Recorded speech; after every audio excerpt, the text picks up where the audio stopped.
Ever notice how January's gym crowds thin out by February?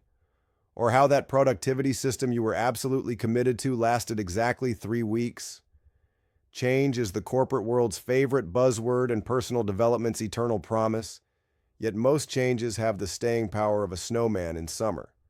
As someone who's spent years studying organizational effectiveness, I've seen ambitious change initiatives launch with fanfare only to fizzle faster than a cheap sparkler.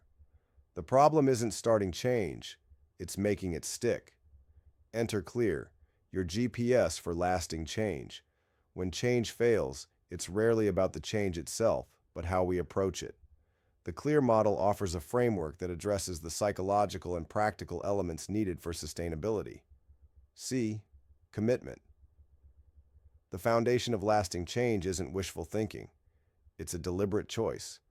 This isn't the "wouldn't it be nice if" variety of commitment, but the "I'm drawing a line in the sand" kind. True commitment means making a non-negotiable decision that closes the door on alternatives. A client once told me, "I'm sort of committed to implementing this new feedback system." I replied, "That's like being sort of pregnant. Either you are or you aren't." 6 months later, when challenges arose, guess what happened to their sort of commitment? L. Location. Change doesn't happen in the abstract. It happens in specific contexts and environments. Want to make a change stick? Identify exactly where and when it will occur. Instead of "I'll communicate more effectively," try "I'll have a 10-minute check-in with my team every Monday at 9 a.m. Vague intentions evaporate. Specific locations crystallize behavior. E. Expectation. Our brains are prediction machines. When you genuinely expect success, you prime your brain to notice opportunities and solutions rather than obstacles. This isn't magical thinking. It's strategic optimism that keeps you in the game when initial enthusiasm fades. Studies show that people who expect to succeed are more likely to persist through difficulties and ultimately achieve their goals. Your expectation creates a self-fulfilling prophecy, so choose a positive one. A. Ability. All the commitment in the world won't help if you lack the skills to execute. Honest assessment is crucial here. Do you actually have the capability to make this change? If not, how will you develop it? I once watched an executive commit to leading more collaborative meetings. Noble goal, but she had zero training in facilitation techniques. The change failed not from lack of commitment, but from lack of ability.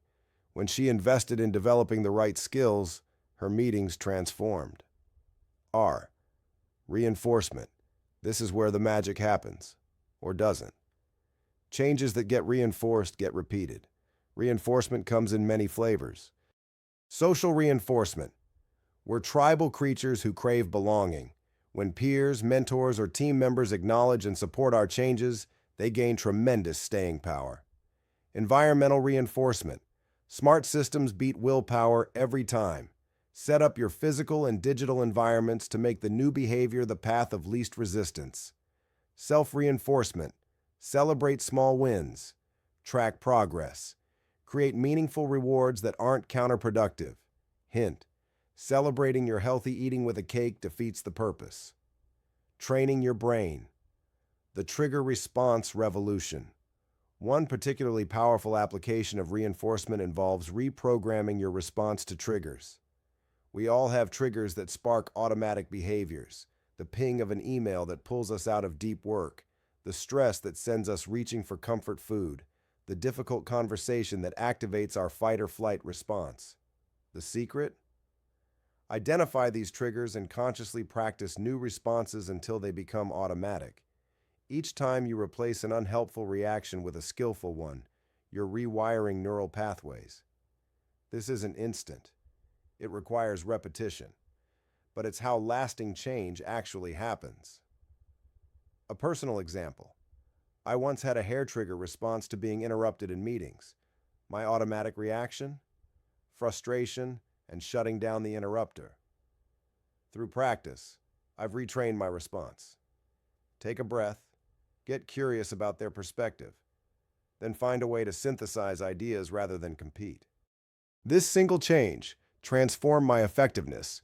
in collaborative settings. Why most changes don't stick. Most change efforts fail because they focus exclusively on motivation while ignoring the clear framework.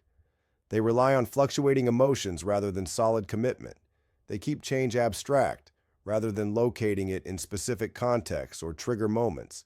They expect failure, often unconsciously, rather than success. They don't build necessary abilities. They neglect to establish meaningful reinforcement. Your next change challenge. As you approach your next change initiative, whether personal or organizational, run it through the clear framework. Have you made a genuine commitment or just expressed interest? Have you specified exactly when and where this change will happen? Do you honestly expect to succeed? Have you assessed and developed the necessary abilities? What forms of reinforcement will sustain you when motivation inevitably wanes? Change that sticks isn't about heroic willpower or flash-in-the-pan enthusiasm. It's about creating conditions where the desired change becomes the natural choice, and the clear model shows you exactly how to do that. Remember, change is a skill, not a wish. And like any skill, it improves with practice and proper technique. What change will you make stick next?